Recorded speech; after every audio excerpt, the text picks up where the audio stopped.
Well, hello, teacher friends. Welcome to the Beyond Measure podcast. Just in case you are new around here, my name is Christina Whitlock, and I consider myself your anytime piano teacher friend. While this podcast has historically been a solo show, this summer I am hosting some conversations with my fellow teacher friends. We are taking a look back at previous episode topics and seeing where the discussion takes us. You are going to love today's guest. We've prepared an exceptional conversation for you today, and we have a special bonus episode available only for members of the Patreon community. If you want to help support the work I do here at Beyond Measure, as well as score yourself some incredible bonuses this summer, head to ChristinaWhitlock.com/Patreon for all the details. Again, that's ChristinaWhitlock.com/Patreon. And now, friends, let's get on with the show. You are listening to the Summertime Conversation series here on the Beyond Measure podcast. I am excited today to share with you my conversation with everyone's favorite piano teacher Instagrammer, Amy Elmore. If you don't already follow Amy on Instagram, you are missing out on some of the most affirming teacher content out there. Find her at Amy Elmore Piano and thank me later, okay? Today, Amy and I are revisiting what I consider to be one of my most important episode topics of all time, stemming from episode 108, Cheers to Unhurrying Elementary-Aged Students. If you haven't listened to episode 108, or you would like a refresh as you head into a new school year, I would highly recommend it. Getting rid of the stair-step approach that we're so used to seeing in piano teaching has been incredibly freeing and effective in my studio. And that episode talks all about my cyclical approach to teaching.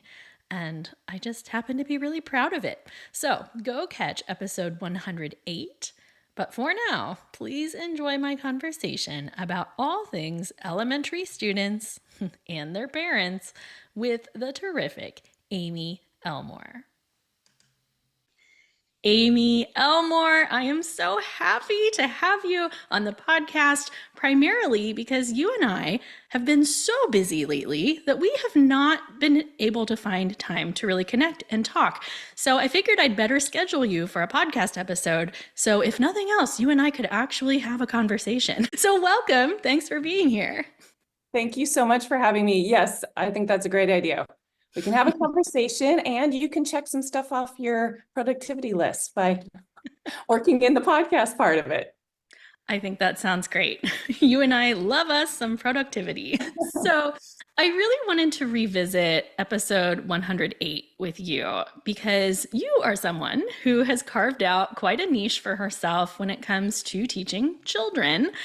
You released a course on teaching preschoolers earlier this year. And I know from watching you on Instagram that you are just really good with little ones. So I'm curious if we could start here. Like, what do you wish more teachers understood about working with younger children? And that could be preschoolers or elementary kiddos, but what do you wish more teachers understood about that age group?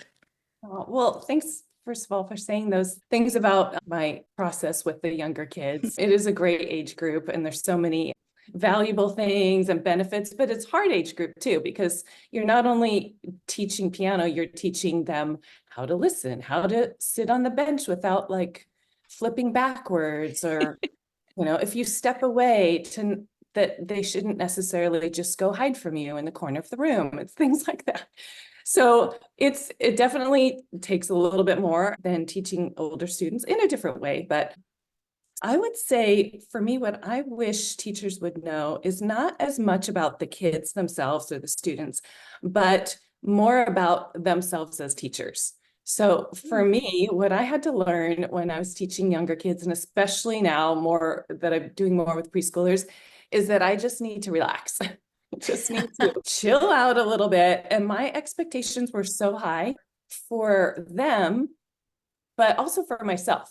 Like I was stressed out if I didn't feel like we were making progress. And I, again, with the list, checking off, okay, do we do all these things that I had originally thought we would do?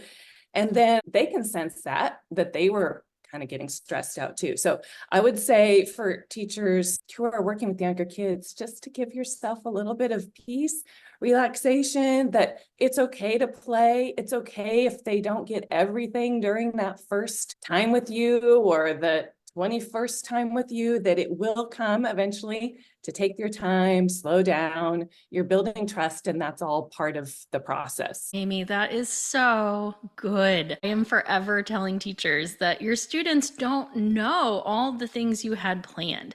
And sometimes we worry about their parents, and their parents don't know all the things you had planned. And we pile all of these things that we think we should be doing.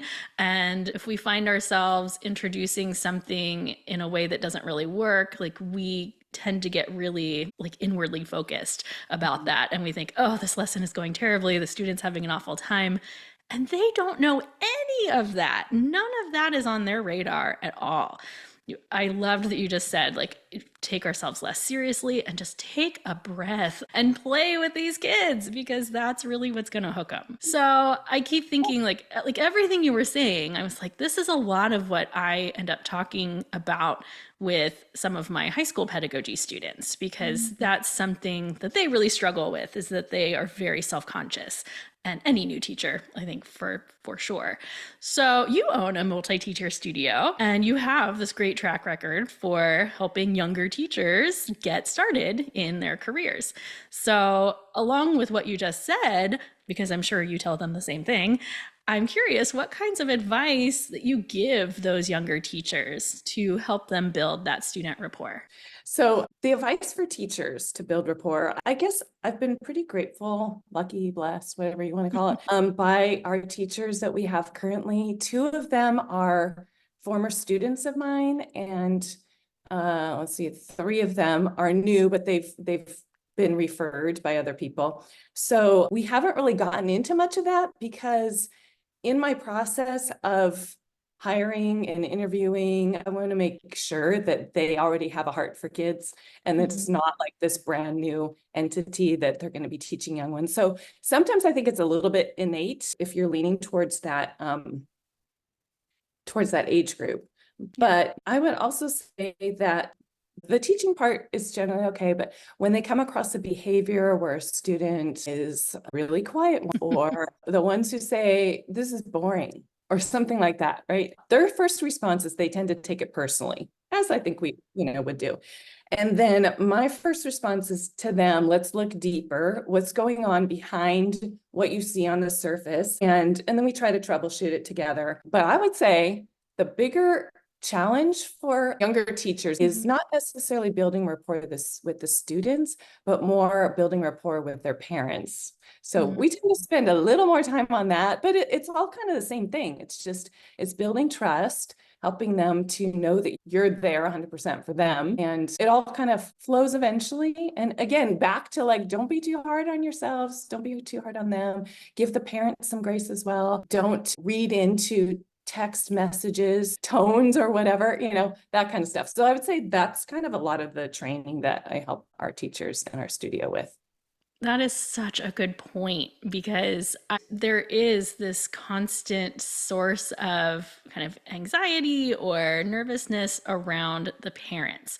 And that is challenging, because here you are, a teenager or early 20s, and you're dealing with people who have expectations of you and all of those things. But I think that that's so great that you spend time coaching on that aspect, because we all can benefit from better understanding the parent-teacher relationship. That's something I tend to talk about quite a bit as well. You know that. I wish I could spend more time with them, honestly, on the part of it, but we're working on it.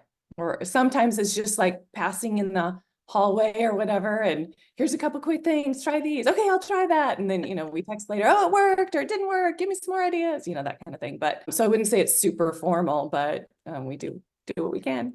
You just gave me such a mental picture of life at your studio, and I'm just so impressed. I would have loved to have been in that environment when I was a young teacher. I was teaching in a music store when I was a young teacher, but I was the only piano teacher. And I wouldn't say that the other teachers there were necessarily strong mentors for me for various reasons. And then I was at a multi-teacher studio when I was in undergrad, and it just wasn't that kind of environment. There wasn't mentoring going on. We were very much employees, and that was that. And with these high schoolers that I work with, like right now, it's summertime and we're in the middle of this pretty intense 6-week session that I give. And I'm always trying to figure out how I can best offer like ongoing support to them. Because what I would really like is to meet once a month or something ongoing, because I just find it so valuable. So even having access to you in the hallway to shout pieces of advice at them as they're walking to their next lesson, I find so sweet. So really ideal. Good for you. It's so nice to work with the team. I did it all by myself for so many years. And now like to be in one room teaching and hearing another instrument in another room, it's just like, it chokes me up sometimes. I love it. I also thought it was interesting what you said, that you don't actually have to coach the rapport so much. And that's also something that I've noticed, because I do see that usually the students who take the time and the financial investment to come into my training courses, they are already pretty sure that this is a good fit for them, and they've already either tried teaching a little bit or whatnot. And I tell you what, I'm surprised every time with how good these high schoolers are with their interactions with the younger kids. And I don't know if it's just that they're closer in age or what it is, but we want to be careful not to underestimate those younger teachers, because their power of influence is so strong. I just got a video from one of my high school pedagogy students last night of her doing a little Black Key improvisation with one of her students, and her demeanor was just so sweet, and she was so good with this little boy that she was working with, and it just made me so happy. So we want to give those younger teachers credit where credit is due. Completely agree. It's so cool to see the next generation kind of stepping into their own. You're teaching the students themselves and you can see the growth in them, but then when you have teachers that you're working alongside and you see the growth in them and the enjoyment in them that they're getting from. And then what's kind of cool in our studio too is that everybody seems to know each other's students. So they'll come through a room to get some supplies or something, and they'll say, oh, hey, how's it going? Or whatever. So it's pretty close knit considering there's 6 of us teaching. When you see the teachers themselves like do some incredible things that maybe you had nothing to do with really, and they just like came to it themselves. Yeah, I totally agree, Christina. I love it so much. I know. Well, and I'm just thinking of it from the student's perspective, like the impact we have of an outside adult influence on a child and how important that is and how influential that is. And so you have these students who not only have relationships with their teacher, but they have these other adult teachers that float in and out and see them in the hallway and say, oh, hey, how's it going? And I just got goosebumpy when you said that, because I thought, oh, what an incredible network of support you are weaving for each of your students by having that environment. See, here I am. I've always sworn I would never do a multi-teacher studio, and you're giving me all these ideas. You never know. You never know. If teaching teaches us anything, it's that, right? I think we all have our own studio cultures, and I'm curious about how your studio culture approaches like parental expectations. Do you ever feel like you have to help the parents frame appropriate expectations for their child's musical development? That's a good question. Well, yeah, we all have different cultures. In our area, we do have to kind of consider what the parents are looking for, I think. So at our first intro lesson, I just call it a meet and greet. It's not really a lesson necessarily, but I'll ask them like, what are your hopes for piano lessons, voice lessons, or whatever for your student? And most of the time in our area, Parents will say, I just want my kids to enjoy it. I want them to learn about music. I just want them to have a good time exploring and whatnot. We're not very exam based in our area, I would say, and we don't do exams in our studio. So if parents come to us looking for that, then I'll just say that's maybe not a good fit for you here, but I have some other people in the area, I can recommend that kind of thing. And I think it just comes back to trust. Just as we've had our first meeting and we're going through our first several months with a new family, we're building that rapport, in music terms or business terms, we say we're onboarding that new customer, right?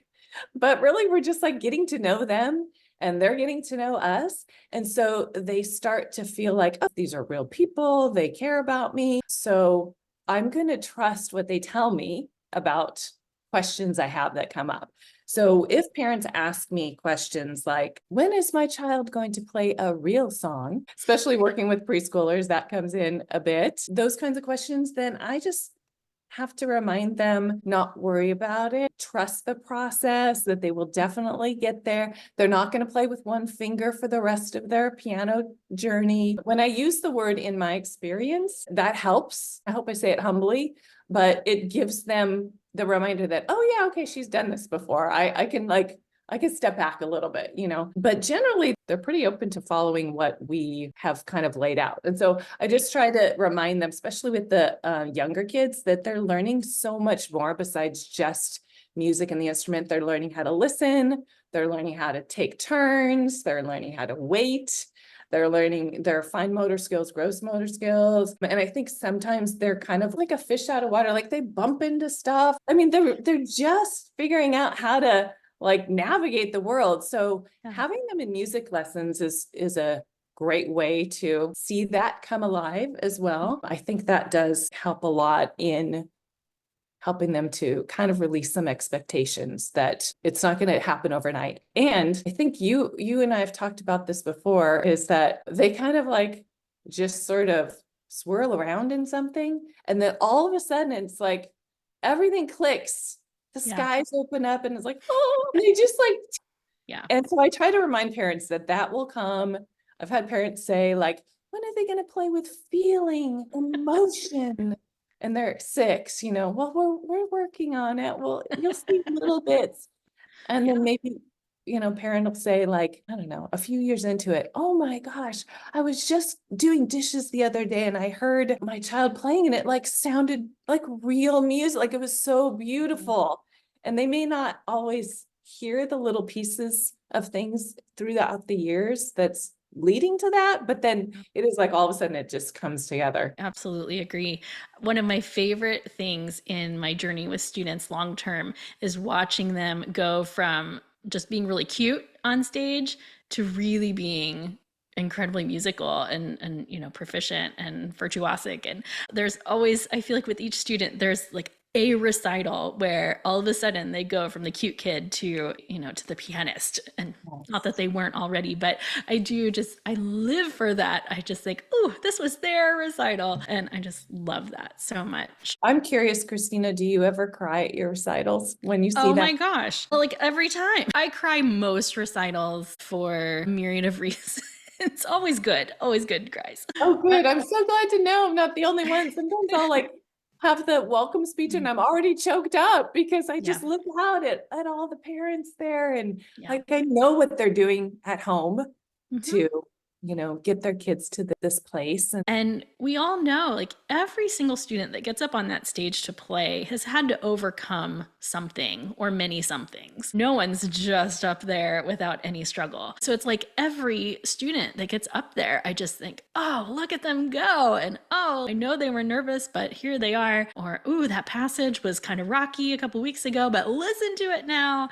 There's just so many of those moments. And they are like these landmarks in my brain where I go, oh, they're really doing it. And I love that. It's my favorite thing about recitals, probably. I'm so happy that you brought that up. We definitely have this idea of, in my studio, letting students just kind of swim around in their concepts and not being so much worried about what's coming next, or what they're accomplishing next in the grand scheme of things. I think the success that you are describing and that I try to head off to is that we establish this expectation that this is how we teach from that initial meet and greet. And I think that this is where teachers oftentimes get themselves in trouble, is they will have a meet and greet or whatever initial interaction they have, and you can kind of get a whiff of it, right? Like if you have a parent whose expectations are not going to be in alignment with yours, it's all about knowing yourself, knowing the experience that you're creating, and communicating that. So I'm sure I've said it on the podcast before. Like one of my go-to lines is, if you're looking for really impressive videos to post of your kid playing the piano on social media, this is not the studio for you, because we are going to move slowly and deeply and laterally for a long time, and then you're going to be amazed. And fortunately for me, in my position, my reputation is pretty well established, that people come to me for a supportive presence in their children's lives, maybe even more so than a piano teacher. But it's a combo platter, which is a good one. But hitting it off at the very beginning, I think, is so important. I'll tell you what, why don't you tell my listeners what you're up to these days and where they can find you online? In a piano teacher world, we're finishing our 6-week summer session. So we have a little like mini ice cream recital next week. In the other branch of my work life, where I created course now and coach teachers on helping them to streamline and systemize their studio and that kind of thing. We are in the middle of our second cohort of the preschool group Piano Blueprint, and that's been great. Online, you can find anything we're doing with the piano studio at Keys to Praise Studio on Instagram. And then for any kind of like specific stuff just for teachers, where we talk about scheduling and pricing and policies and just all the teacher things behind the scenes in our brains, that page is Amy Elmore Piano. And that's where you can find me on Instagram. My Facebook game is not very good right now. I'm trying to work that in, but one thing at a time. One thing at a time. That might be the most valuable thing you said today, although there were lots. So good for you, Amy. We all know it in our heads, but we all think that we are like superheroes and we can do it all. And I have to say, one time, it was during like the Christmas holidays, you and I think were DMing on Instagram, and you said something like, what are you doing on your break? And I mentioned like 15 things that were totally unrelated. It was like painting a bedroom and I don't know, cleaning a closet and replanting my garden. I don't know. It was all, you were like, now, wait a minute. You might want to just pick one. And I remember that. That was like a couple of years ago.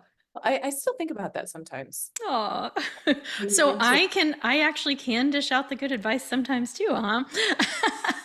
Absolutely. I think we all can. We have to talk about it a lot because those are the things that we have to tell ourselves. So the one thing at a time is just my own reminder to myself, slow down, simplify, which is a great reminder for this whole topic we've been talking about with not hurrying our young students. Like it doesn't have to be all these games and all these activities. You can choose one or two things, but to slow down and simplify, because they will catch on to that hurry thing, right? Oh, she's trying to throw one more thing in, and then they just kind of tune out.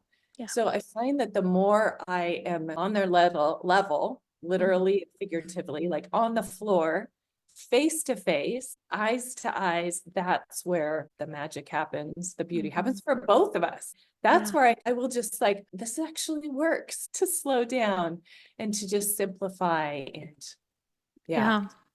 Well, and let's also just say that effectively, it's better to do one or two things in a lesson. I think because we're trying to model off our recollections of our own experiences or what have you, we think every lesson needs to have like 6 components, when really I advise teachers that when your student gets to their lesson, you need to have 1 or 2 things that you're going to be content with for that day. Like, I want them to leave today feeling better about this or knowing more about this. And if you have accomplished that, then you have had a successful lesson. It's not about, did I get through theory, technique, scales, 4 pieces of repertoire and sight reading? It's not that. It's quite the opposite. If your student can leave with a clear idea of something they know better, that's your mark of success. So I need to know, Amy, what is something you love beyond measure? Don't you love this question? I do love this question, but it was hard for me to pick one thing, but I narrowed it down.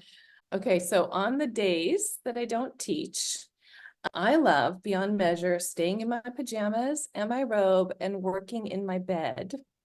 So I'm still productive because I can work, but I don't have to be forward facing because I'm a very much like introvert homebody person, but I still want to get stuff done. Going back to our original thing about checking things off the list. But if I can check things off my list while in my cozy bed and my jammies with a cup of coffee next to me, I mean, sometimes I will crawl into bed, like after I've already gotten up, made the coffee, and then I'll jump back into bed, knowing that that's what I get to do that day. I just kind of sometimes like, oh, I'm so excited. That's what I love beyond measure. Staying in my robe. I think that sounds great. I love that, to have a block of time throughout the week where you don't have to be forward facing, like you said. I think that's really inspiring. I'm going to add it to my goal list. So I adore you. Thank you for sharing your heart with us and for all you do in Piano Teacher World. Do you have a toast you want to share? Lead us out of here.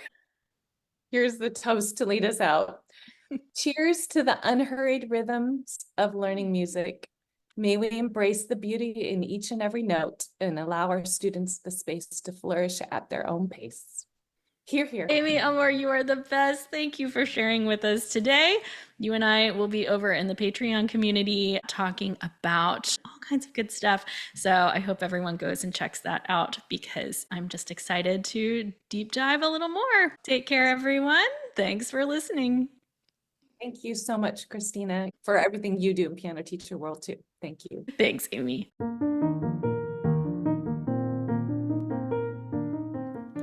Oh, I love conversations with my friends. Thanks for listening today.